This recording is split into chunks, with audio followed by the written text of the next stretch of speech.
పెద్ద పాప నేనే చంపేస్తాను, అప్పుడు కానీ మా ఇద్దరు పాపలు పాడవరని ఆమె చెప్తాం జరిగింది. అందుకే ప్రజాప్రభుత్వం ఏర్పడిన తర్వాత డ్రగ్స్ పైన ఒక యుద్ధం ప్రకటించాం. ఇది చాలా సీరియస్గా తీసుకోవాల్సిన బాధ్యత ఇక్కడ ఉన్న మనందరిపైన ఉంది. నా ఇంజనీరింగ్ కానివ్వండి, నా పని కానివ్వండి, దాని తర్వాత నా MBA కానివ్వండి, నేను అమెరికాలో చేశాను. స్టాన్ఫర్డ్ యూనివర్సిటీలో నేను MBA చేశాను. చాలామంది నన్ను ఒక విషయం అడిగారు, స్టాన్ఫర్డ్లో MBA చేసావు, తిరిగి భారతదేశానికి వచ్చావు, స్టాన్ఫర్డ్లో నువ్వు ఏం నేర్చుకున్నావు అని అడిగారు.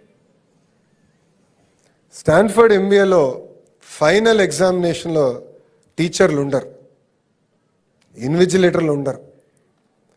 ఎగ్జామ్ పేపర్లు తీసుకొచ్చి అక్కడ టేబుల్ పైన, ఇంత పెద్ద హాల్ ఉంటే టేబుల్ పైన ప్రొఫెసర్ గారు పెట్టి వెళ్ళిపోతారు. మాకు ఒక ఆనర్ కోడ్ సిస్టమ్ ఉంది. ఆల్టర్నేట్ చైర్లో కూర్చోవాలి. నేను కాపీంగ్ కొట్టను, ఎవరైనా కాపీ కొడితే రిపోర్ట్ చేస్తాను. సుమారుగా అంటే 2 సంవత్సరాల్లో ఒక 30-32 ఎగ్జామ్లు మేము తీసుకుంటాం.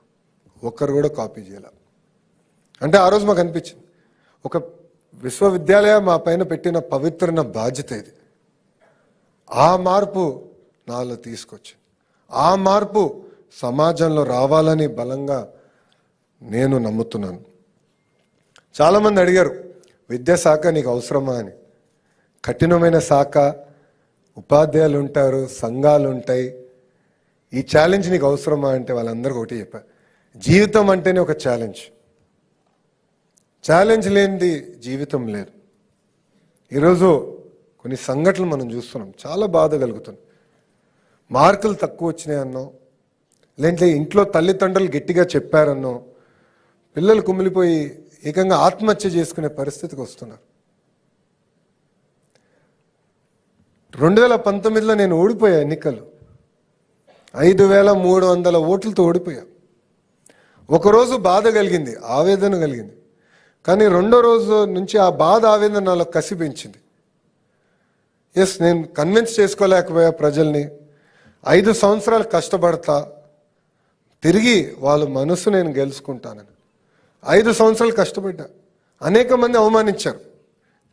జీవితం అనేది అదే, అనేక మంది అవమానిస్తారు, అనేక మాటలు మాడతారు. కానీ ఒక లక్ష్యం పెట్టుకుని పనిచేస్తే మనం అనుకున్న లక్ష్యం సాధించే శక్తి కూడా దేవుడు మనకిస్తాడు. తిరిగి అదే నియోజకవర్గంలో నేను 91,000 మెజార్టీతో గెలిచాను. శాసనసభ్యుడిగా నేను శాసనసభలో అడుగుపెట్టాను. అదే బాధ్యత నేను ఈరోజు ఒక విద్యాశాఖ మంత్రిగా స్వీకరించాను.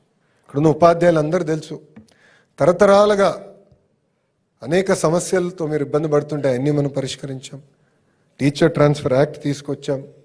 1 క్లాస్ 1 టీచర్ కూడా ఏకంగా 9,600 పాఠశాలలను మనం నియమించుకోవటం జరిగింది. 16,347 మంది ఉపాధ్యాయుల్ని మెగా డిఎస్సి ద్వారా 150 రోజుల్లో ఒక్క లిటిగేషన్ లేకుండా మనం నియమించుకుంటాం జరిగింది. కేజీ నుంచి పీజీ వరకు కరికులం మొత్తం రీవ్యాంప్ చేస్తున్నాం. దాంట్లో తొలి అడుగేసాం.